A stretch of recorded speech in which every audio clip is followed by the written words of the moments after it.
আসসালামু আলাইকুম সবাইকে। কেমন আছেন? আশা করি সকলেই ভালো আছেন। আমিও আল্লাহর রহমতে ভালো আছি। অনেকদিন পর একা, একা বের হয়েছি। বাসা থেকে বের হওয়ার পরেই দেখলাম, বাহ! কি সুন্দর লাল ব্যারিকেড দিয়ে রেখেছে। দুপাশে, রাস্তার দুপাশেই আছে। মেবি কাজ করবে। রাস্তায় কোনো কাজ করবে, এজন্য আগে থেকেই নোটিশ দিয়ে রাখে যেন এই এই ধারে কোনো মানে পার্কিং না করে, কবে থেকে কবে করবে, কতটা পর্যন্ত করবে, মানে ডিটেলস একটা যা সরকারি কাজের জন্য যতটুকু ডিটেলস দেওয়া দরকার অতটুকুই দিয়ে রাখে। তো ওই তো ঠান্ডা, বেশ ভালো ঠান্ডা। অনেকদিন পরে বের হয়েছি বাসা থেকে বের হওয়ার পরে দেখলাম যে বেশ ভালোই ঠান্ডা পড়ছে। 2 মেয়ে স্কুলে চলে গিয়েছে। অনেকদিন পর এই রাস্তাটা দিয়ে আসলাম। বাহ! লেকের পাড়টা একদম খালি হয়ে গিয়েছে। মানে লেকের পানি সব শুকিয়ে ফেলেছে।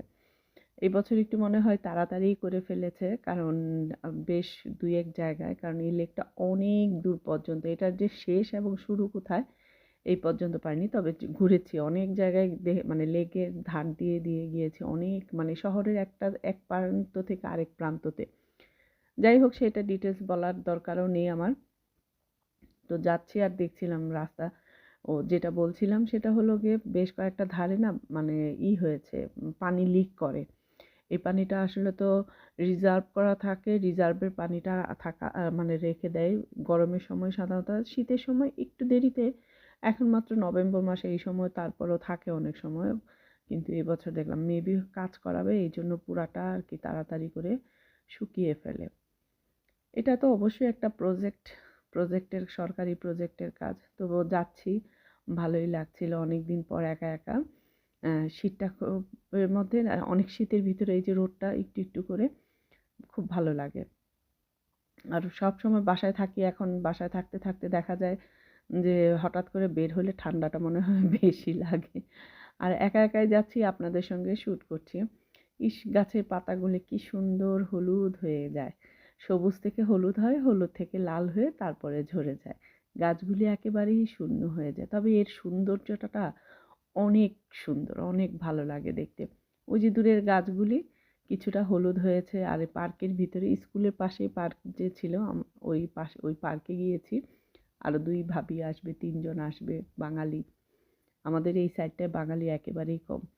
এই যে পাতা ঝরা, যে শুকনো পাতার ভিতরে না হাঁটলে একটা মর্মর শব্দ হয়, সেই শব্দটা শুনতে খুবই ভালো লাগে। যদি মানে রাস্তার ধার দিয়ে যাচ্ছিল, গাড়ি টুড়ি যাচ্ছিল, তো এই জন্য আর ওইভাবে শোনাতে পারিনি। কোনো এক দুপুরবেলা গেলে তখন শোনাবো আপনাদেরকে। তো যদিও ততদিনে হয়তো পাতাটা নরম হয়ে যাবে। তারপরে কিছু কিছু যে গাছে আছে পাতাগুলি বেশ বড় মোটা, ওই পাতাগুলি খুবই, তবে স্কুলের সামনে যে গাছটা আছে ওইখানে যে পাতাগুলি না জমে আছে দেখতে খুবই ভালো লাগে। ওই পাশে আজকে যাব না, এই জন্য আজকে আর দেখাতে পারলাম না। আজকে বৃহস্পতিবার, দিনটাই তো বলা হয়নি। বৃহস্পতিবার আমাদের এখানে খোলা বাজার বসে, মানে আমি যেটাকে সবসময়, এই যে ওই পাশে, রাস্তার ওই পাশে এই সাইডটায় আজকে সবজি বাজার বসে। আর মেন যে সেন্ট্রাল আছে আমার শহরের, ওইখানে আজকে বিভিন্ন রকমের এই বাজারটা আমাদের বাঙালিদের বলবো না, ইটালিয়ানদের জন্য খুবই উপকারী। কারণ কোনো জিনিস হঠাৎ করে দরকার পড়লে, বা হয়তো দেখা যাবে মার্কেট থেকে আমরা পাচ্ছি না বা দাম বেশি, তখন দেখা যায় এই জায়গাটায়, এই দোকানটায় বা এই বাজারে গেলে মোটামুটি সবই পাওয়া যায়। এই জন্যই সবাই, শুধু আমরা না, বললাম না, ইটালিয়ানরা তো, বিদেশিরা তো আছে, ইটালিয়ানরাও যায়। যেতে যেতে দেখলাম এই শোরুমটা নতুন দিয়েছে শোপিস রাখার, মানে মেবি এটা ড্রেসিং টেবিলের সামনে বা যে যেভাবে ব্যবহার করে। শোপিসগুলি ভালোই লাগছিল, তবে ল্যাম্প পোস্টের মানে যে টেবিল ল্যাম্পগুলি দেখতে এত চমৎকার লাগছে, বিশেষ করে এই সাদা। আমাদের বাংলাদেশে আছে না চালনি, বাঁশের যে চালনি, এখন হয়তো ওগুলি পাওয়া যায় না, যে আগের দিনে গ্রামের বাড়িতে দেখা যেত ওই চালনির মতো আর কি, ফোটা ফোটা দেখতে খুবই ভালো লাগছিল। আমরা 3 ভাবি 4 জনে মিলে খুব গপ্পসপ্প করছিলাম। ওইখানে গিয়ে আরও 2 ভাবির সঙ্গে দেখা। তো যাই হোক, অনেক দিন পরে সব ভাবিরা একসঙ্গে হয়েছে। আমার সঙ্গে অন্তত পক্ষে দেখা হয়েছে। এই জন্য দেখা গিয়েছে সবাই কেউ কারো মতো জিনিস দেখছে, আমরা গপ্প করছি, মানে আলাপ, কে কেমন আছে, কেমন দিনকাল যাচ্ছে, সবাই মিলে আমাকে নিয়ে হাসি ঠাট্টা করছে যে আপনার খুব আরাম। 2 মেয়ে এখন স্কুলে চলে যায়, বড় হয়ে গেছে, অত টেনশন নাই। কিন্তু তারা তো বুঝে না, বড় হলে টেনশন আরও বেশি বাড়ে। এটা এই জিনিসটা তারা বুঝে না। মেয়েরা যখন যেই টাইমে স্কুল থেকে বাসায় আসার কথা, ওই টাইমে যদি না আসে না, আত্মাটা ধুকধুক করতে থাকে। তখন দেখা যায় তাড়াতাড়ি করে রেডি হয়ে বের হই, যে কেন? বিশেষ করে ছোটরা, বড়টা তো এখন একটু বোঝে। ছোটটা তো এখনো ছোট ভাবটা রয়েই যায়, যার জন্য ওই টেনশনটা রয়ে যায়। মায়েদের টেনশন কি কখনো কমে? বাবাদের একরকম টেনশন, মায়েদের একরকম টেনশন। টেনশন মা-বাবা দুজনেরই থাকে। তো যাই হোক, এই যে বাজার ঘুরছি আর আপনাদের সঙ্গে একটু, একটু শেয়ার করছি। কারণ আমার কোনো কিছু মানে অতি জরুরি কোনো কিছু কেনাকাটা ছিল না। আ তো দেখলাম বাচ্চাদের রাবার ব্যান্ডের, এটা কিনে আমি শেষ করতে পারি না। হারিয়ে যায় করে রাবার ব্যান্ড কিনে নিলাম। আর কি কিনলাম? ও গ্যাস। আমার লাইটারে চুলা জ্বালাই যে লাইটারে গ্যাসটা শেষ হয়ে গেছে। এখানে আবার রিফিল করা যায় এরকম। ইচ্ছা করার পরে ওটা নিয়ে নিলাম। এইটাই ছিল প্রয়োজনীয় জিনিস। আর কিনেছিলাম সবজি বাজারে গিয়েছিলাম।